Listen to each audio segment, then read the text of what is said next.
let's do another one. Now, in case you don't know what it is, the community describes itself as a catharsis for the frustrated moral philosopher in all of us, and a place to finally find out if you were wrong in an argument that's been bothering you. Tell us about any non-violent conflict you've experienced. Give us both sides of the story, and find out if you're in the right or if you are the asshole. So, we've got 5 stories today. Hopefully not too many assholes, but you can also be the judge.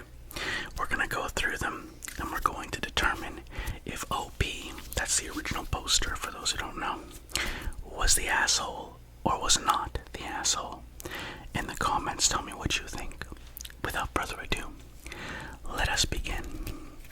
So, story 1. Am I the asshole for taking walks on my lunch break? A few years ago, I started a job that was more office-based than my previous jobs. Because of that, I was moving around less and was gaining some weight, and I've become very out of shape. I'm not overweight, but I'm carrying a little more fat than I'm used to, and I can tell that my cardio ability has gone down. I get a 1-hour paid lunch per day. A lot of my coworkers eat at their desk and do a little work, like maybe answering an email, but mostly spend their time eating. I personally go to my car to eat, and then I do laps around the parking garage before I go back in. I'm never gone for more than an hour, and I'm always back on time. Recently, I did my normal routine. I grabbed my lunch, went to my car and ate it, and then I started on my walk. I happened to run into a coworker during my walk. He was out there because he forgot something from his car that he needed, and he stopped me and asked me what I was doing. I told him I had eaten my lunch and now I was taking a walk before my lunch break was over. Well, he didn't like that answer and said that our lunch break is for eating, not walking, and that when I'm done eating, I should go back to work. I told him we're given an hour for lunch. I want to use all of it in the best way I can. I think that he told other people after that because I've been receiving comments before I go on break that I didn't receive before. I don't think that I was wrong. I'm entitled to my break. All of my work gets done on time, and I take it at about the same time every day, so it's expected that I won't be available, and I maybe come back to a few non-urgent emails, but that's it. I have my phone on me in case someone calls for emergency as well, which, to date, has never happened. I talked to both my parents about it, and they both said that they work through lunch, and I shouldn't be out walking. But also, they're older and were raised in a different time, so I don't know if I should trust their judgment. So, am I the asshole for taking a walk during my lunch break? I don't think he's an asshole at all. If you're there and you're doing your work and you're putting your best foot forward, your best effort, also if there's no rules that you have to stay in the building, I don't see why other coworkers are making it their problem, you know? Why would it matter if somebody wants to go for a walk and just kind of relax during their break? It is a break after all. If there are certain rules in place that you cannot leave the premises, which I've had sometimes at previous jobs, then that's one thing. But if there's no rule in place, it's really not the business of the other coworkers to be getting on this guy's case about him leaving his job for lunch. And he's being active. Like, I don't see what the problem is. There's no downside, so absolutely not. OP is not the asshole here. If anything, the coworkers getting on his case are the assholes. Now, story 2. Am I the asshole for not wearing shoes my mom bought me? My mom, 50F, bought myself, 21M, a new pair of shoes for my birthday back in April. The problem is that they are the ugliest trainers I've ever seen. They're a muted yellow with these strange, almost glittery laces, and to make it worse, they're a size too big for me. I'm size 11, the one she bought a size 12. For context, I have autism and have worn the same type of trainers for the last 8 years, gray Adidas Gazelles. I buy 2 new pairs every year to keep me going. With my work, I'm lucky to be able to wear whatever I liked most of the time, unless working at night, in which case I wear black trainers. My mom came to my flat the other day and asked why I never wear those trainers she bought me. And being autistic, I said in the bluntest way possible, I'd sooner cut my feet off than wear those fucking trainers. My mom was upset and called me an asshole, but this has been an issue most of my life with her not trying to understand my autism or the way it affects me. She's always tried to treat me like I'm neurotypical, and that's like putting a square peg in a round hole, not a sexual innuendo. So I'm sitting here wondering if I'm the asshole. And then there's an edit. It says, yeah, you are right. I am the asshole in this situation and I accept that. But in the grander scale of me and my mom's relationship, this is the least she deserves, to be honest. To clarify some things, a lot of you all seem to think me and my mom have a relationship that's based off love like a normal mother and son, and that's not at all true. My mom and dad used to train me. By this I mean, I wasn't diagnosed with autism until I was 16, and my mom and dad would figure out my issues which come from autism and try to expose me to things that trigger my sensory issues, like playing loud music and making me sit next to the speaker until I would scream to stop, touching me and forcing me to hold their hands, making me wear clothes that would make me uncomfortable on purpose, like leather and cotton, which would give me rashes. My parents were on the smack. If you couldn't tell, I'm assuming that doesn't mean heroin. I'm assuming that means they would, smack somebody. So it says, to continue, my parents were on the smack, if you couldn't already tell, and did a lot of other things I'd rather not speak about here. I went to live with my grandparents when I was 8 because I was told them about the training sessions and all the other horrible things they did. My mom reconnected with me after getting clean when I was 19. Oh, I guess they actually were on heroin. Damn. And I gave her the chance at a relationship, but she still denies a lot of the things she did to me growing up.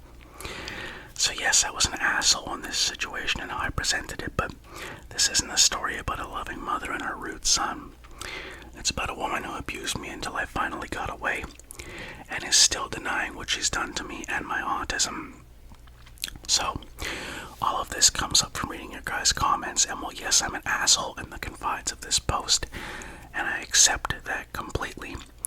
I'm actually going to cut my mother off because she still won't accept I'm not neurotypical like her. Thank you all for taking the time to comment and share your thoughts and engage with the post.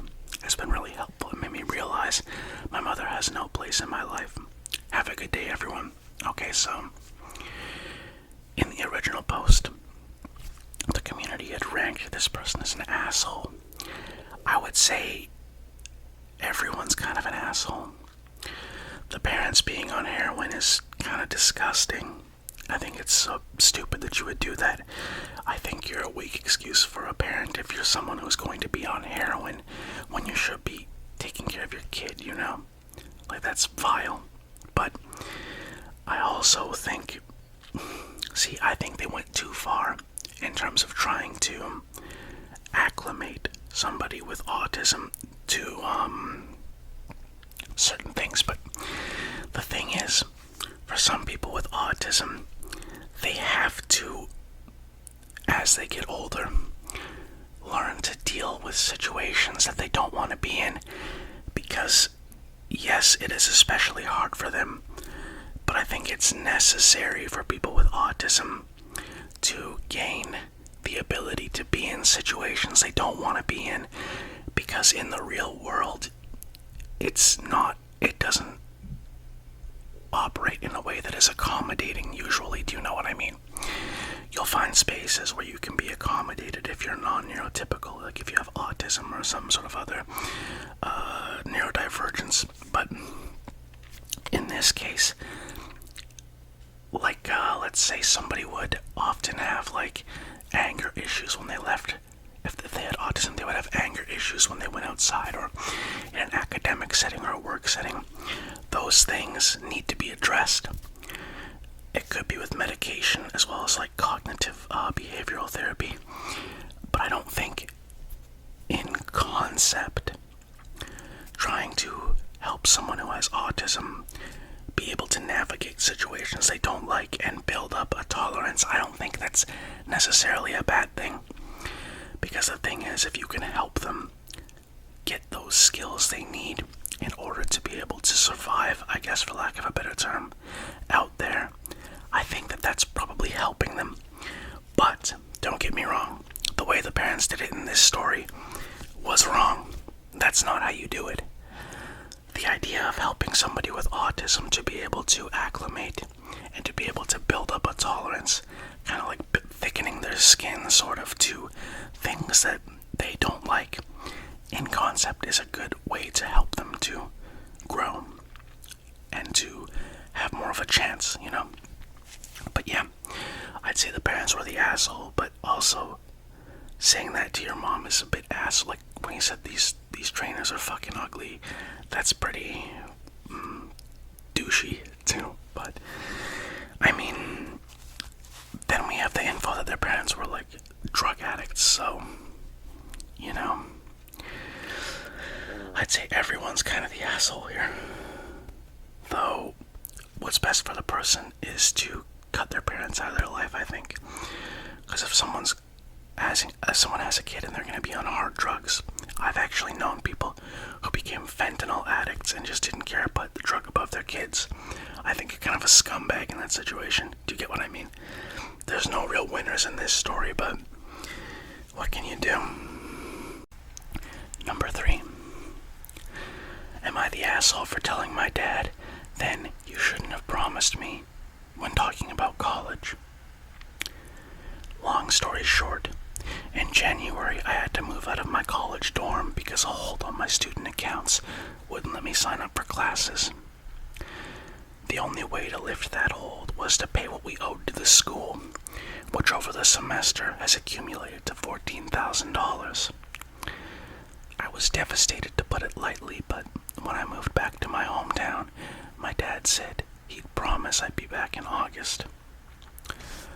Growing up, my dad would teach me to stay true to your word, and I can proudly say I'm someone who doesn't make promises unless I know I can come through.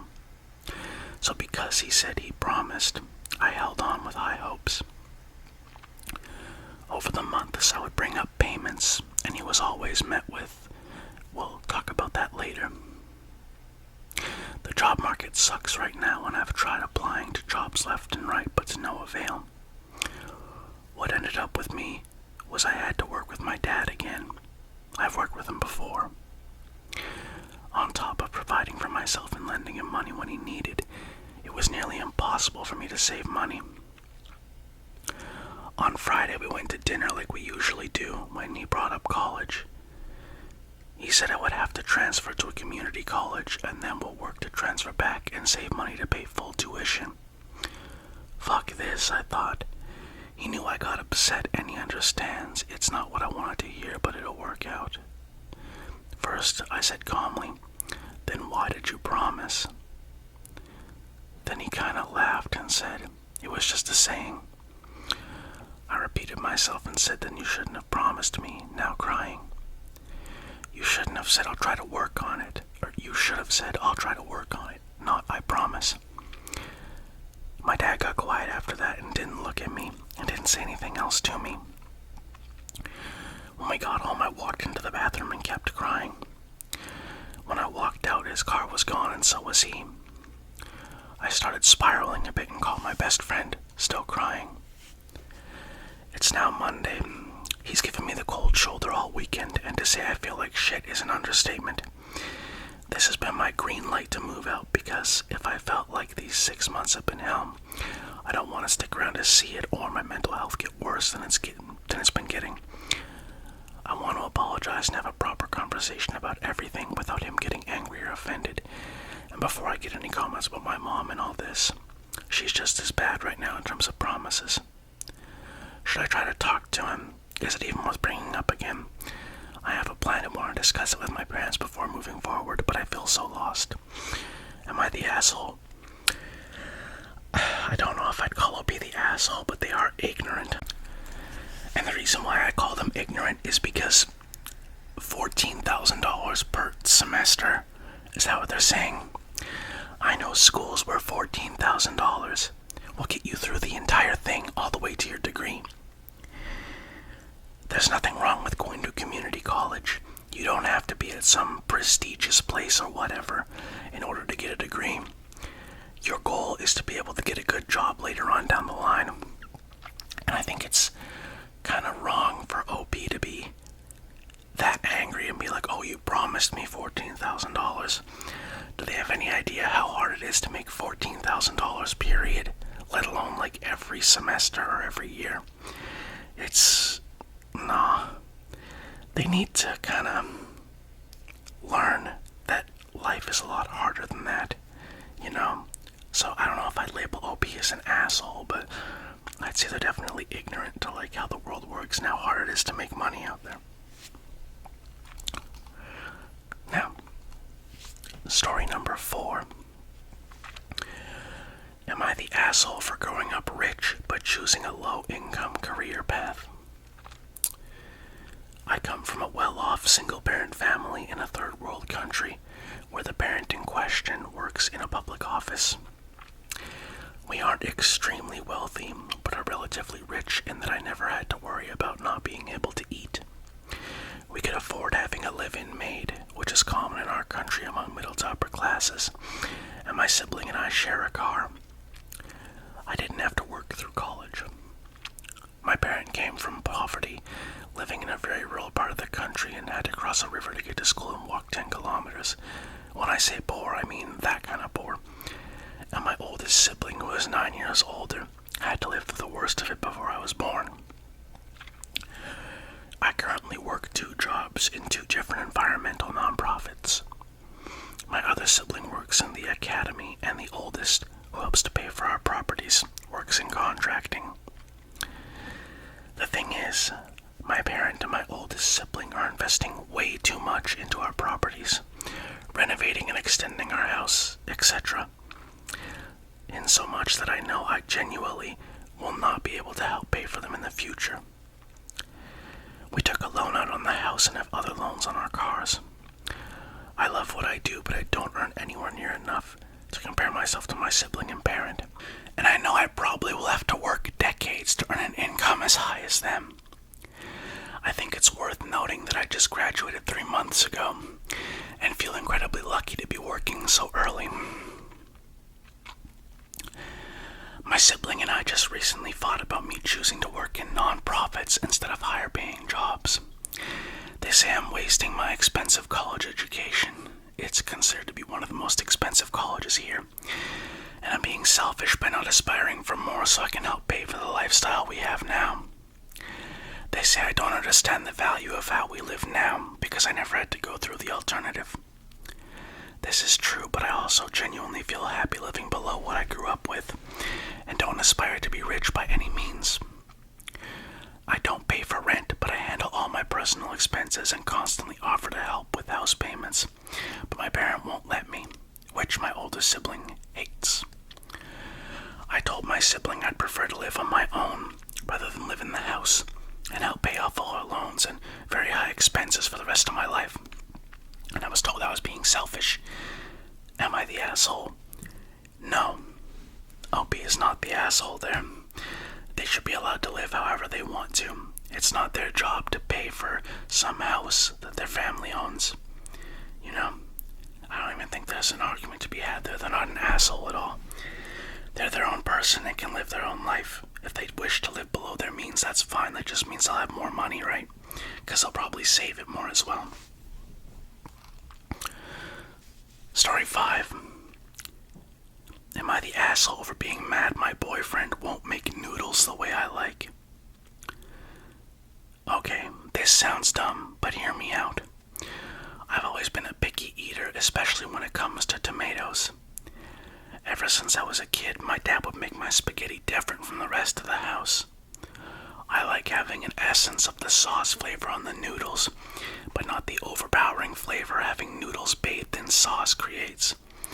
So here's where it gets a bit odd.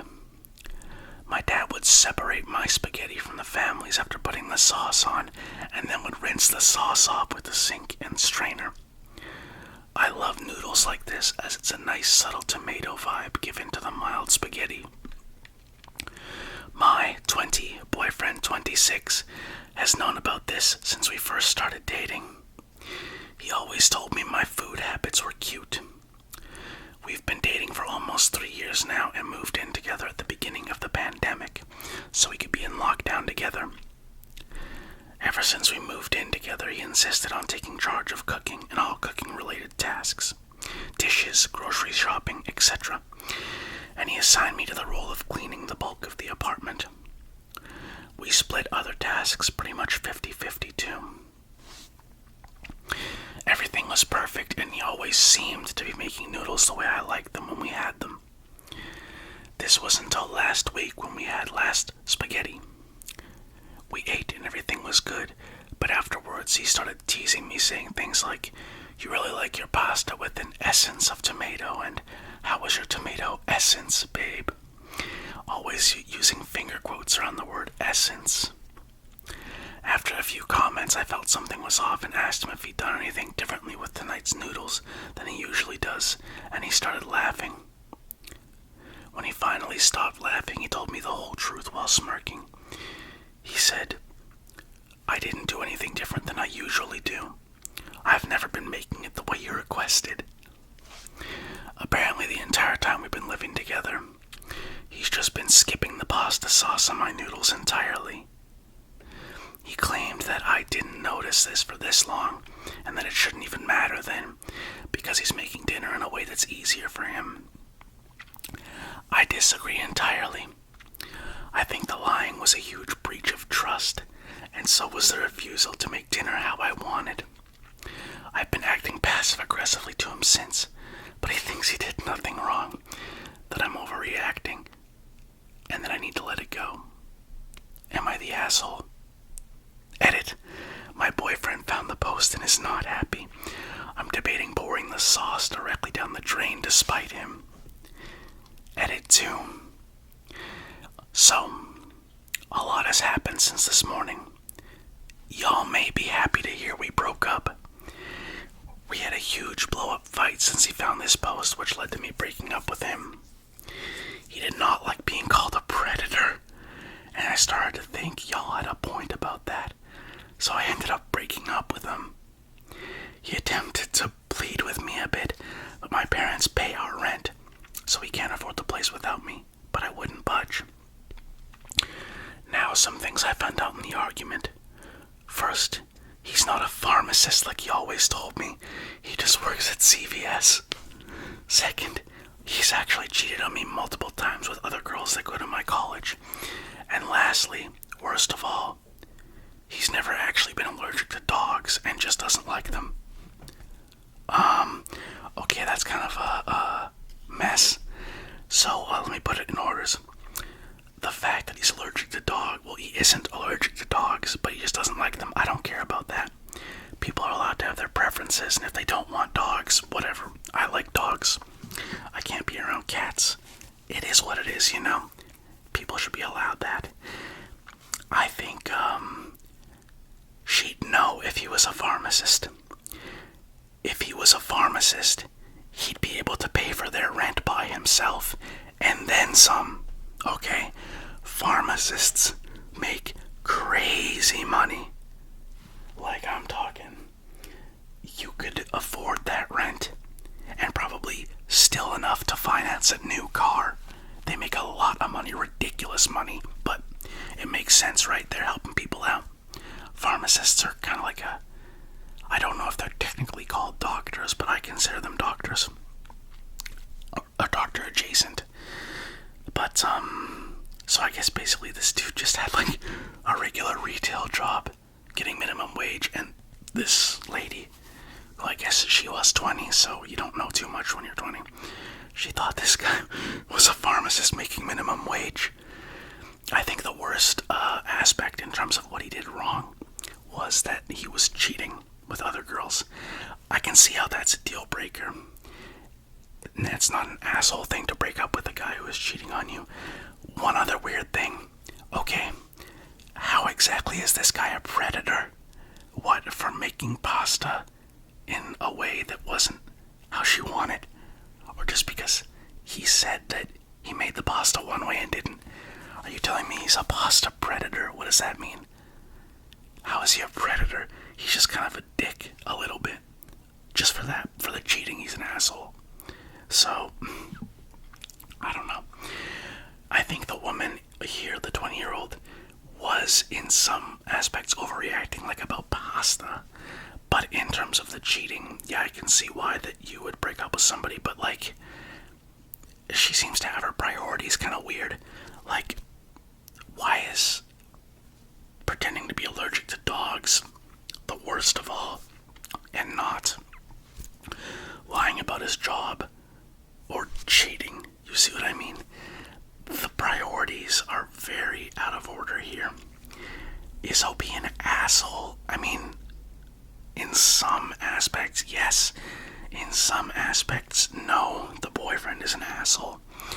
I'd say in this situation, everyone's kind of an asshole.